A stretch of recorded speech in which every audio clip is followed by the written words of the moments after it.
You're staring at crime scene photos at 2 a.m. 3 murders in 6 months.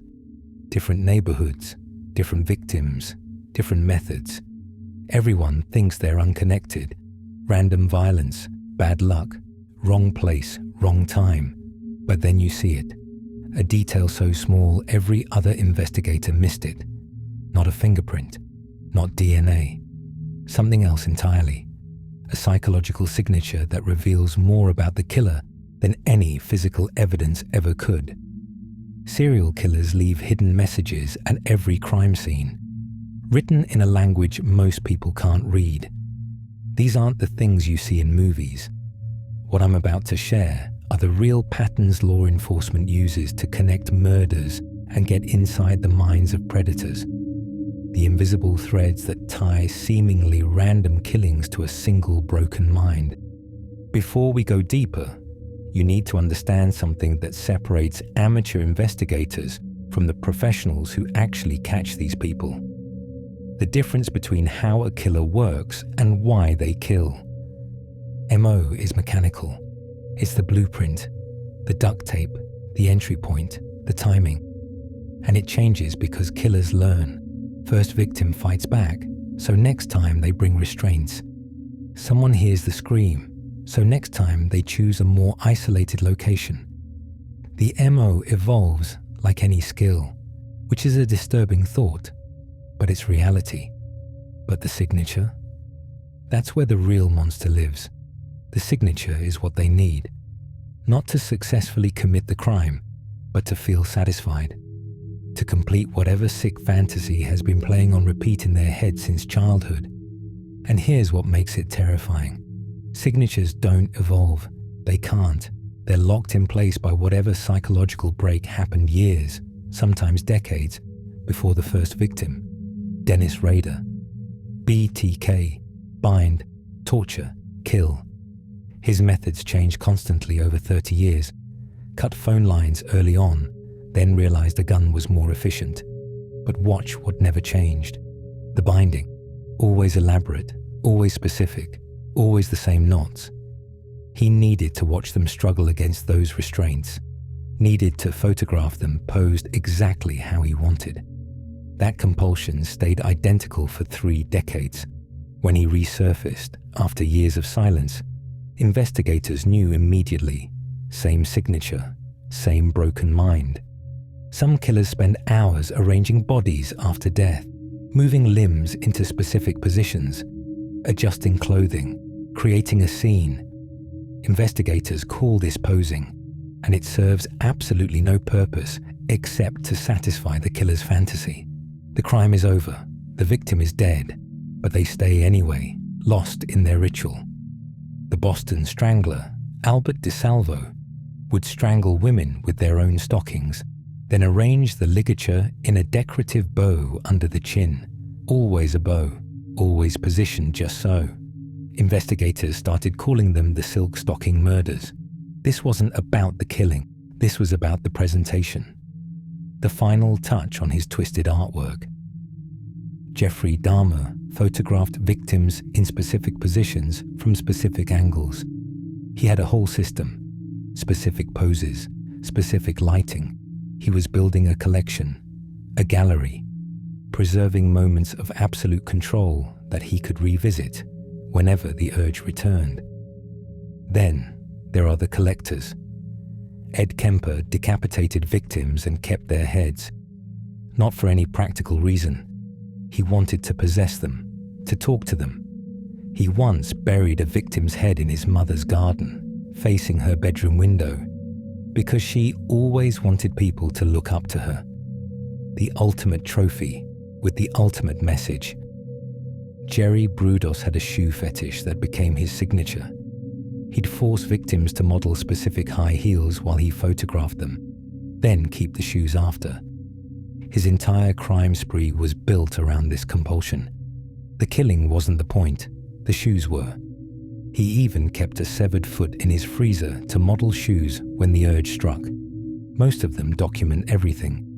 Journals with meticulous details, photographs from specific angles, videos they watch alone in the dark. These aren't sold. they're purely personal.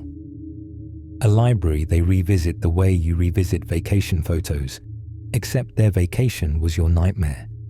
This need to preserve and replay becomes part of the signature too.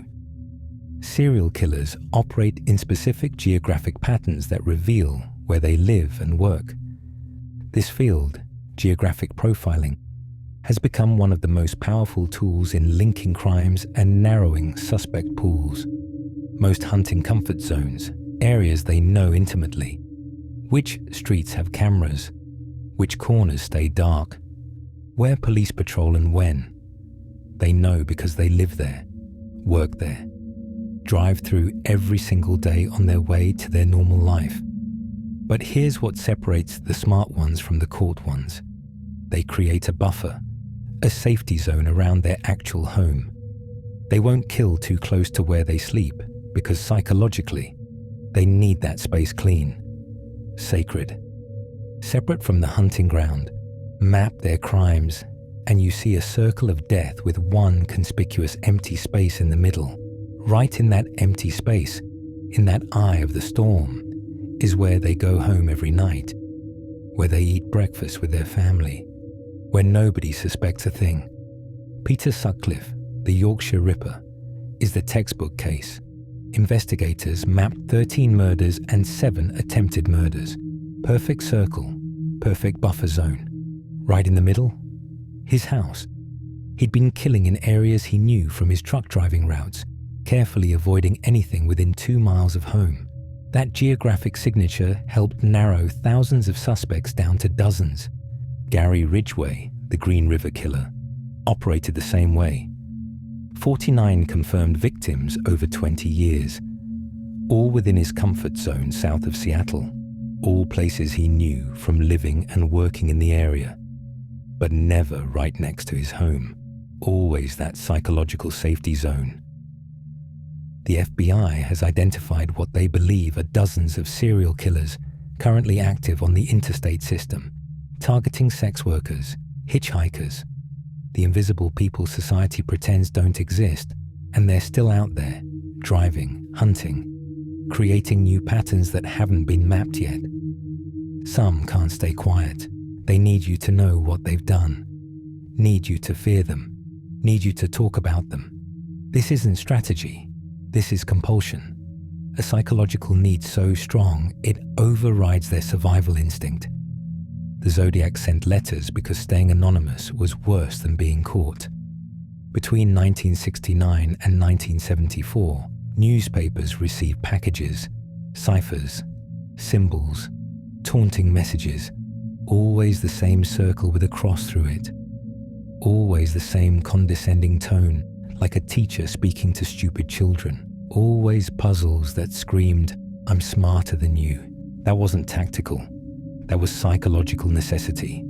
He needed the attention more than he needed freedom, needed to know people were scared, needed to prove he was the smartest person in the room, even though the room was the entire Bay Area and everyone was hunting him. Jack the Ripper did it first in 1888. Letters sent to newspapers and police. "Dear Boss," written in red ink, describing details of the murders, signing them Jack the Ripper, a name that became more famous than any real identity. The compulsion to communicate was so strong that even when sending a letter meant physically writing and posting it with the risk of being traced, the need for recognition outweighed survival. BTK was worse in a different way. Dennis Rader could go years without killing. Years of silence, normal life. But he couldn't stand being forgotten. So he'd resurface with packages, crime scene photos, detailed descriptions of murders he'd committed a decade earlier. Word puzzles that spelled out his name, not because it helped him, because validation was more important than safety. He needed to know that somewhere people still remembered, still feared, still whispered his name. And here's how you know the communication is real. The details. Things only the killer would know. Things police held back from every news report. The exact words a victim said. The precise order of events. What was moved. what was taken. These confirmations are terrifying because they prove you're not reading the work of some attention-seeking hoaxer. You're reading the diary of a monster. Some signatures are pure ritual, actions that make no logical sense but must happen in exact sequence every single time. Miss one step and the whole fantasy collapses. One killer always positioned a mirror so the victim could watch. Not sometimes, every time. If the room didn't have a mirror positioned correctly, he'd bring one, carry it upstairs, set it up at the perfect angle, because whatever was happening in his mind required the victim to see themselves, to witness their own fear. He'd risk everything, spend extra time in the danger zone, just to complete that one element of his ritual. Richard Ramirez, the Night Stalker, had rituals rooted in his twisted satanic beliefs. He'd draw pentagrams at crime scenes, force victims to swear their love to Satan. These weren't strategic moves to confuse police. They were compulsions, religious rituals in his broken mind that had to be completed for the crime to feel finished. Without the symbols, without the forced declarations, the fantasy was incomplete. Israel Keyes had one of the most methodical ritual signatures ever documented. He'd bury kill kits years in advance, weapons, restraints, tools hidden in remote locations across the country. Then he'd plan trips to those exact locations, sometimes years later, to hunt. The ritual wasn't just the killing. It was the preparation, the waiting, the returning to predetermined hunting grounds like a predator checking trap lines. And here's what investigators count on. These rituals are so hardwired, so essential to the psychological payoff, that killers will risk capture to complete them. Victim selection reveals the killer's origin story written in blood. This isn't random. This isn't opportunity. This is deeply, disturbingly personal. Ted Bundy hunted young women with long, dark hair parted in the middle, always. When investigators dug into his past, they found her, the ex-girlfriend who destroyed him. Every victim looked like her. Every murder was him rewriting the moment he felt powerless, taking control of the narrative, killing her over and over in the bodies of strangers.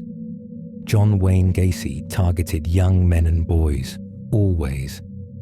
He lured them with job offers, with promises of work. 33 victims, all fitting the same type, all vulnerable, all fitting into the specific fantasy that had been building in his mind for years. Aileen Wuornos flipped the typical pattern. She targeted middle-aged men who picked her up while she was working as a sex worker along Florida highways. But it wasn't random. She selected men who fit a specific profile. Men who reminded her of the abusers from her past. Every victim was a proxy for the men who'd hurt her. Every murder was revenge played out on a substitute. And the patience is what makes it truly disturbing. They won't settle. They'll watch potential victims for days, weeks, stalking multiple people, waiting for the one who matches their criteria perfectly. The right hair, the right walk, the right something that clicks with whatever template was burned into their mind decades ago. When killers deviate from their victim type, it's a red flag that makes investigators' blood run cold. It means one of two things.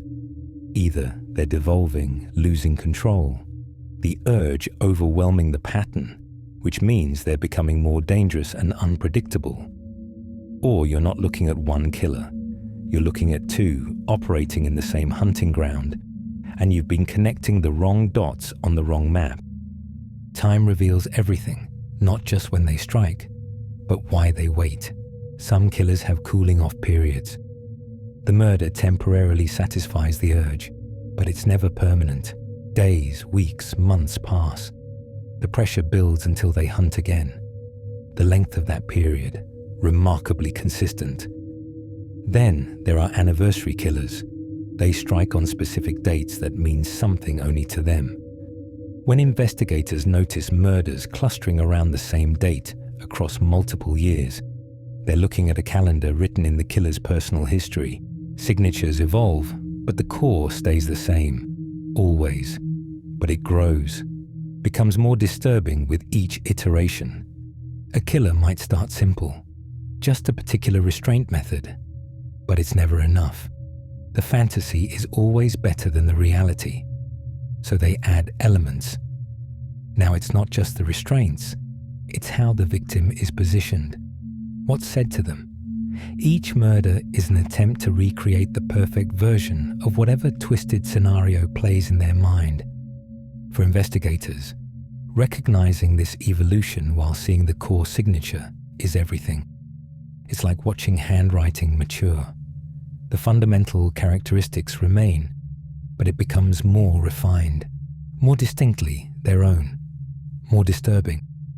These patterns are how random murders become connected cases, how investigators know they're hunting one mind instead of many, how they build psychological profiles before they have a suspect. The signature is the one thing a killer cannot hide, cannot change, cannot control. It's hardwired into their psychology, and because it's consistent, it becomes their undoing.